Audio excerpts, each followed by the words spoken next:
మనం ముందుగా అన్నం ఉడికించుకున్నాం కదా, దానిలో కొద్దిగా అన్నం తీసుకుని పక్కన పెట్టుకుంటే అందులో 3 రకాల నైవేద్యాలు ఒకేసారి రెడీ అయిపోతాయి. Welcome to Arunodaya veg kitchen. ఈరోజు వీడియోలో వరలక్ష్మి శుక్రవారం రోజు 5 రకాల ప్రసాదాలు 1 గంటలో ఈజీగా ఏ విధంగా తయారు చేసుకోవాలో ఈ వీడియోలో చూద్దాం.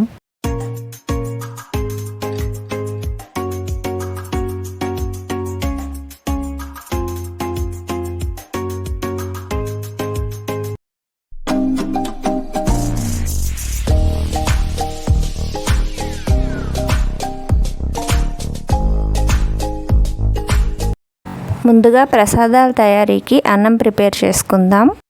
అన్నం వండుకోవడానికి 2 గ్లాసులు బియ్యం తీసుకుని శుభ్రంగా వాష్ చేసుకుని 2 గ్లాసులకి 4 గ్లాసులు వాటర్ పోసుకోవాలి. నేను 1/2 కేజీ బియ్యం తీసుకుని ఉడికించుకుంటున్నాను. ఇప్పుడు మనం వండుకునే ఈ రైస్ తోటే నేను 3 రకాల ప్రసాదాలని రెడీ చేస్తున్నాను. మీరు తినే క్వాంటిటీని బట్టి రైస్ అనేది వండుకోండి.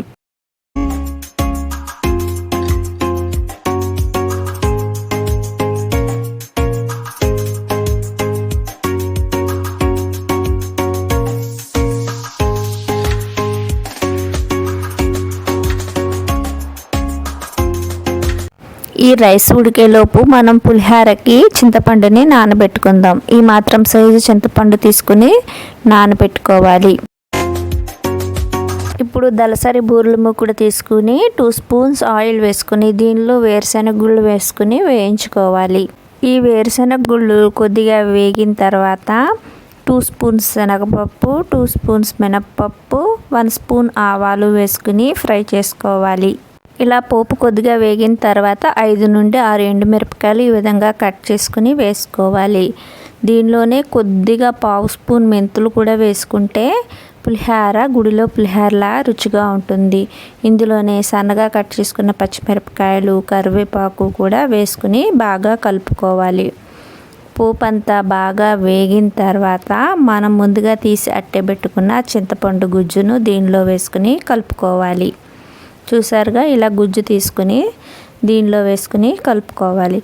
పోపు మీకు బాగా క్రిస్పీగా ఉండాలి అనుకుంటే ముందరే తీసేసుకుని పక్కన పెట్టేసుకుని అప్పుడు ఈ చింతపండు గుజ్జు వేసుకుని కలుపుకోవచ్చు.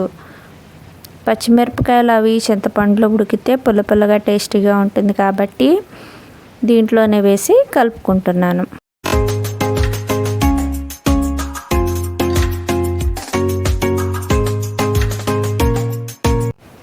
మనం తీసి అట్టే పెట్టుకున్న చింతపండు గుజ్జు వేసిన తర్వాత దీనిలో సరిపడినంత ఉప్పు, కొద్దిగా పసుపు, కొద్దిగా ఇంగువ వేసుకుని మొత్తం అంతా కలిసేలాగా కలుపుకోవాలి.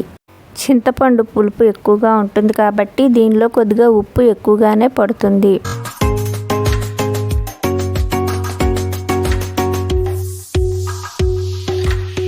ఉప్పు, పసుపు, ఇంగువ తగినంత వేసుకున్న తర్వాత దీనిలోనే చిన్న బెల్లం ముక్క కూడా వేసుకుంటే పులిహార రుచిగా ఉంటుంది. చింతపండు బాగా ఉడికి నూనె పైకి తేలేదాకా దీన్ని ఉడికించుకోవాలి. చూసారుగా ఈ విధంగా ఉడికితే సరిపోతుంది. ఆయిల్ పైకి కనిపిస్తుంది కదా, ఈ విధంగా ఉడికితే సరిపోతుంది.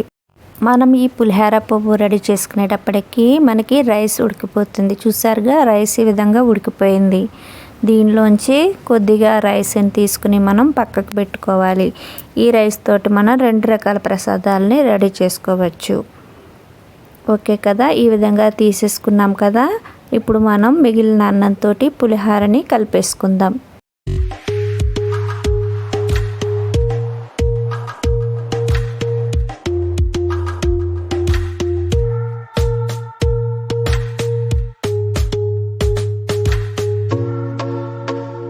ఇప్పుడు మిగిలిన అన్నం అంతటిని వేరే పెద్ద ప్లేట్లోకి తీసేసుకుందాం. ఇలా ప్లేట్లోకి తీసుకున్న తర్వాత మనం పులిహార పోపును వేసుకొని కలుపుకుందాం. ఇప్పుడు పెద్ద ప్లేట్లోకి మనం రైస్ తీసుకున్నాం కదా, ఈ రైస్లో కొద్దిగా ఉప్పు అంటే 2 స్పూన్లు ఉప్పు పడుతుంది. 2 స్పూన్లు ఉప్పు, కొద్దిగా పసుపు, 2 స్పూన్ల నూనె వేసుకోవాలి. పులిహారలోకి ఎప్పుడు నువ్వుల నూనె కానీ పల్లి నూనె కానీ వేసుకుంటే చాలా బాగుంటుంది. ఇప్పుడు దీనిలోనే మనం ఉడికించి అట్టే పెట్టుకున్న చింతపండు గుజ్జు కూడా వేసుకుని బాగా కలుపుకోవాలి.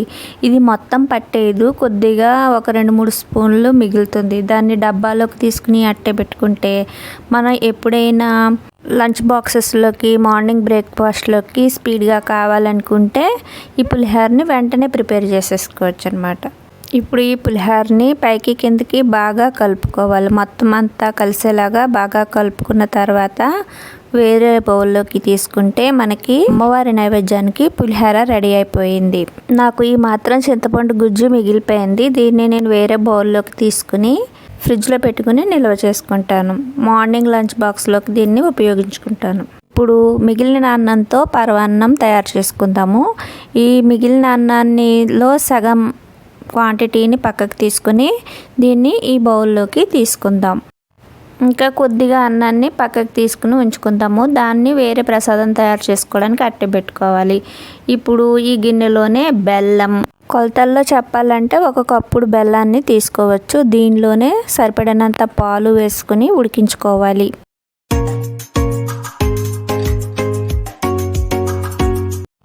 ఇప్పుడు దీనిలోనే 2 యాలకులను దంచుకొని పరమాన్నంలో వేసుకోవాలి.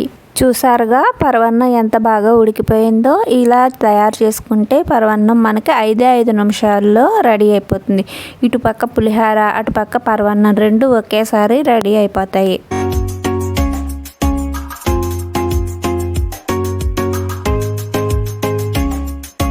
ఇప్పుడు ఈ పరమాన్నంలోకి 1 స్పూన్ నెయ్యి వేసుకొని కొద్దిగా జీడిపప్పులు కూడా వేసుకొని బాగా ఫ్రై చేసుకొని ఆ పరమాన్నంలో కలుపుకుంటే ఎంతో రుచికరమైన పరమాన్నం రెడీ అయిపోయింది.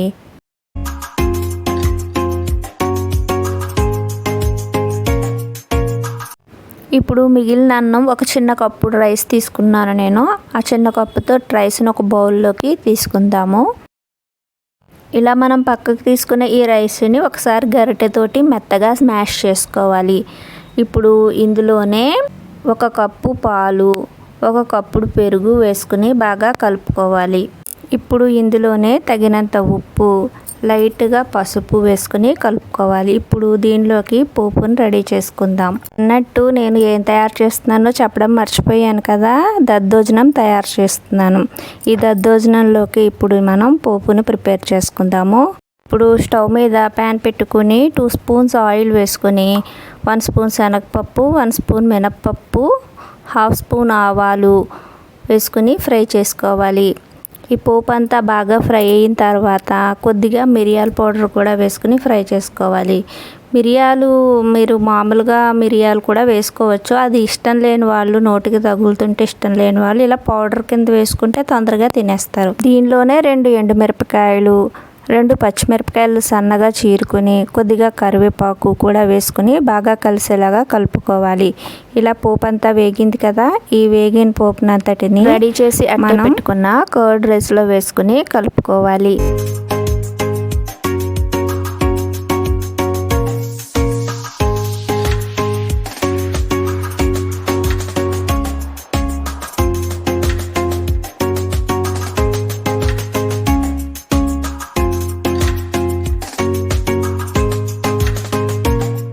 ఇప్పుడు అమ్మవారికి 4వ ప్రసాదంగా సమర్పించడానికి గారెల తయారీ విధానాన్ని ఇప్పుడు ఈ వీడియోలో చూద్దాం. ఈ గారెలు అస్సలు నూనె పీల్చకుండా పర్ఫెక్ట్గా, సాఫ్ట్గా, కరకరలాడుతూ రావాలి అంటే ఈ విధంగా ట్రై చేసి చూడండి.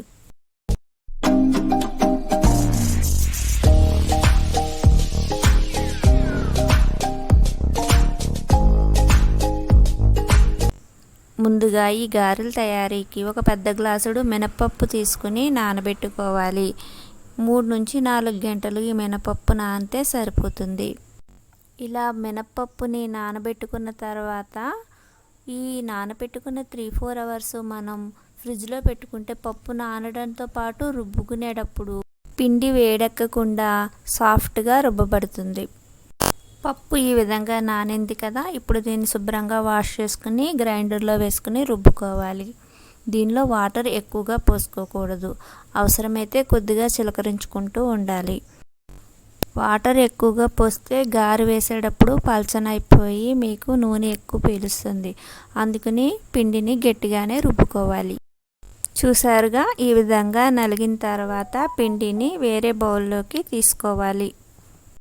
మొత్తం పిండినంతటిని వేరే బౌల్లోకి తీసుకున్న తర్వాత సరిపడినంత ఉప్పు వేసుకుని ఒకసారి పైకి కిందకి బాగా కలుపుతూ ఉండాలి. ఇలా పైకి కిందకి బాగా కలపడం వల్ల ఎయిర్ ఫామ్ అయ్యి గారెలు గుల్లగా వస్తాయి. ఇప్పుడు గారెలు వేసేటప్పుడు ఒకసారి వాటర్లో చెయ్యి ముంచుకుని అప్పుడు పిండి తీసుకుంటే పిండి చేతికి అంటుకోకుండా గారెలు పర్ఫెక్ట్గా వస్తాయి. ఇప్పుడు ఒక అరిటాకు కానీ పాల కవర్ కానీ తీసుకుని గారెలను ఈ విధంగా ఒత్తుకోవాలి. ఇలా అంటే మనకి చేతిలోకి ఈజీగా వస్తుంది. గారెలు వేయడానికి ముందుగా సరిపడినంత ఆయిల్ వేసుకుని కొంచెం నూనె బాగా వేడెక్కిన తర్వాత ఈ గారెలు వేసుకోవడం మొదలు పెట్టుకోవాలి. మొత్తం అన్ని గారెలను ఈ విధంగానే ఒత్తుకుంటూ వేసుకోవాలి. చూసారుగా ఎంత పర్ఫెక్ట్గా వచ్చాయో. అస్సలు కొద్దిగా కూడా వాటర్ పోయకుండా కొద్దిగా చిలకరించుకుంటూ ఈ విధంగా రుబ్బుకుంటే అస్సలు ఆయిల్ అనేది లాగకుండా గారెలు బాగా వస్తాయి. ఈ విధంగా గోల్డెన్ బ్రౌన్ కలర్లోకి చేంజ్ అయిన తర్వాత గారెలను వేరే ప్లేట్లోకి తీసుకోవాలి.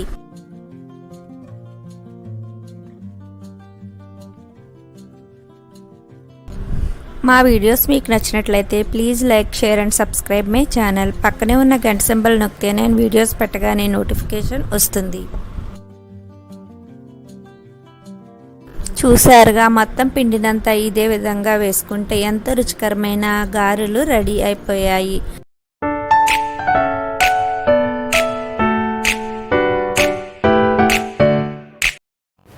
అమ్మవారి నైవేద్యానికి 4వ ప్రసాదంగా గారెలు రెడీ అయిపోయాయి. మనం పులిహార పప్పు వేసుకుంటున్నప్పుడే మనం గ్రైండర్లో ఈ గారెల పప్పును కూడా వేసుకుంటే పులిహార పప్పు రెడీ అయ్యేలోపు మనం గారెలు వేసుకోవడానికి పిండిని కూడా వెంటనే రెడీ చేసుకోవచ్చు. పూర్ణం బయటికి రాకుండా శనగపప్పు ఉపయోగించి ఈ బూరెలు చాలా ఈజీగా తయారు చేసుకోవచ్చు. ముందుగా ఈ బూరెల తయారీకి మినపప్పు 1 గ్లాసు నానబెట్టుకోవాలి. మనం ఏ గ్లాస్తో అయితే మినపప్పు తీసుకున్నామో అదే గ్లాస్తో 2 గ్లాసుల బియ్యం తీసుకుని కూడా నానబెట్టుకోవాలి. ఈ 2 వేరువేరుగా నానబెట్టుకోవాలి. 3 నుంచి 4 గంటల సేపు నానబెట్టుకోవాలి. ఒకవేళ పొద్దున్నే కుదరకపోతే రాత్రి నానబెట్టుకుని అట్టే పెట్టుకోవాలి. ఒక కుక్కర్ గిన్నెలోకి 1 గ్లాస్ శనగపప్పు తీసుకుని శుభ్రంగా వాష్ చేసుకోవాలి. ఇలా వాష్ చేసుకున్న తర్వాత ఒక అరగంట సేపు శనగపప్పుని నాననివ్వాలి. 1 గ్లాసు శనగపప్పుకు 2 గ్లాసుల వాటర్ తీసుకోవాలి.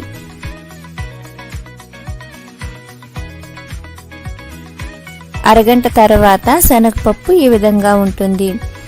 ఇప్పుడు కుక్కర్ని ఆన్ చేసుకోవాలి. కుక్కర్ విజిల్స్ 8 నుంచి 9 వరకు రప్పించుకోవచ్చు.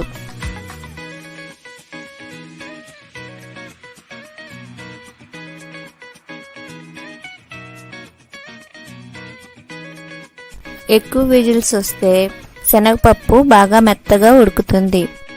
మా వీడియోస్ మీకు నచ్చినట్లయితే please like, share and subscribe my channel. పక్కనే ఉన్న గంట సింబల్ నొక్కితే నేను వీడియోస్ పెట్టగానే నోటిఫికేషన్ వస్తుంది. శనగపప్పు ఇప్పుడు ఈ విధంగా ఉడికింది కదా, దీన్ని మెత్తగా స్మాష్ చేసుకోవాలి. మ్యాషర్ ఉపయోగించి కానీ గరిటె ఉపయోగించి కానీ ఈ శనగపప్పుని బాగా మెత్తగా పేస్ట్లా చేసుకోవాలి. శనగపప్పు ఉడికిన తర్వాత మీకు వాటర్ ఎక్కువగా ఉంది అని అనిపిస్తే ముందుగానే వాటర్ని కొద్దిగా తీసేసుకుని పక్కన పెట్టుకోవాలి. చూసారుగా, ఈ విధంగా మెత్తగా పేస్ట్లా చేసుకున్న తర్వాత దీనిలో గ్లాసున్నర బెల్లం తీసుకుని వేసుకోవాలి. మనం శనగపప్పు ఏ గ్లాస్తో అయితే తీసుకున్నామో బెల్లం కూడా అదే గ్లాస్తో తీసుకుంటే బూరెలు పర్ఫెక్ట్గా వస్తాయి. ఈ బెల్లం కరిగేలోపు మనం మినప్పిండి ఆడుకుందాం. చూసారుగా, మినప్పప్పు బియ్యం ఈ విధంగా నానాయి కదా. ఇప్పుడు మినప్పప్పుని ఒకసారి వాష్ చేసుకుని మిక్సీ గిన్నెలోకి తీసుకుందాం. ముందుగా మినప్పప్పును గ్రైండ్ చేసుకోవాలి. పిండి మరీ పల్చగా కాకుండా కొంచెం గట్టిగా గ్రైండ్ చేసుకోవాలి. పల్చగా అయితే బూరెకి తోపు సరిగ్గా పట్టదు. మినప్పప్పు ఆడుకున్న తర్వాత మర్రా దీనిలోకి బియ్యం కూడా తీసుకుని మెత్తగా రుబ్బుకోవాలి. ఈ మినప్పిండిలోనే మనం బియ్యం ఆడుకున్నది కూడా వేసుకుని మొత్తం అంతా కలిసేలాగా కలుపుకోవాలి. ఈ పిండిలోనే కొద్దిగా ఉప్పు కూడా వేసుకుని కలుపుకోవాలి. బూరెల్లో పూర్ణానికి పెట్టుకున్న ఈ శనగపప్పు బెల్లాన్ని దగ్గర పడేదాకా బాగా కలుపుతూ ఉండాలి. దీనిలోనే కొద్దిగా యాలకుల పొడి కూడా వేసుకుని కలుపుకోవాలి. బాగా దగ్గర పడిన తర్వాత స్టవ్ ఆఫ్ చేసుకోవాలి. పూర్ణం ఇలా దగ్గర పడిన తర్వాత వేరే ప్లేట్లోకి తీసుకుని చల్లారి పెట్టుకోవాలి. కొద్దిగా చల్లారిన తర్వాత ఈ విధంగా ఉండలుగా చుట్టుకోవాలి. ఈ విధంగా పూర్ణాన్ని ఉండలుగా చుట్టుకున్న తర్వాత స్టవ్ మీద ప్యాన్ పెట్టుకుని సరిపడినంత ఆయిల్ వేసుకోవాలి. ఇప్పుడు మనం ఉండలుగా చుట్టుకున్న పూర్ణాలను ముందుగా ఆడిపెట్టుకున్న మినప్పిండిలో దీన్ని ఈ విధంగా ముంచి నూనెలో వేసుకోవాలి. అన్ని పూర్ణాలను ఈ విధంగానే మినప్పిండిలో ముంచుకుని నూనెలో వేసుకోవాలి. బూరెలు గోల్డెన్ బ్రౌన్ కలర్లోకి చేంజ్ అయ్యేదాకా ఫ్రై చేసుకోవాలి. చూసారుగా ఈ విధంగా ఒక్కొక్క బూరెను వేసుకోవాలి. ఒకవేళ బూరెలు ఒకదానికి ఒకటి అంటుకుంటే వెంటనే విడదీయకూడదు. కొంచెం బూరెలు వేగిన తర్వాత అప్పుడు విడదీసుకోవాలి. లేదంటే లోపల ఉన్న పూర్ణం బయటకు వచ్చేసి ఆయిల్ పాడైపోతుంది.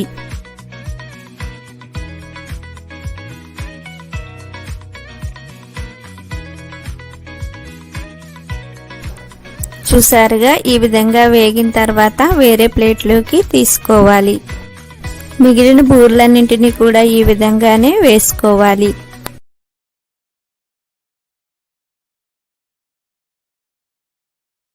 అంతేనండి, అమ్మవారి నైవేద్యానికి ఎంతో రుచికరమైన బూరెలు రెడీ అయిపోయాయి. పూర్ణం బయటకు రాకుండా శనగపప్పు ఉపయోగించి ఈ బూరెలు చాలా ఈజీగా తయారు చేసుకోవచ్చు. ఒకేసారి అన్నంతో పులిహార, పరవన్నం, దద్దోజనం తయారు చేయడం ఈజీగా ఎలాగో చేయాలో చూసారు కదా. అలాగే గారెలు, పూర్ణం బయటికి రాకుండా బూరెలు తయారు చేయడము, 5 రకాల ప్రసాదాలని ఈ వీడియోలో చూసారుగా. మరొక మంచి వీడియోతో నెక్స్ట్ వీడియోలో కలుద్దాం. మా వీడియోస్ మీకు నచ్చినట్లయితే please like, share and subscribe my channel.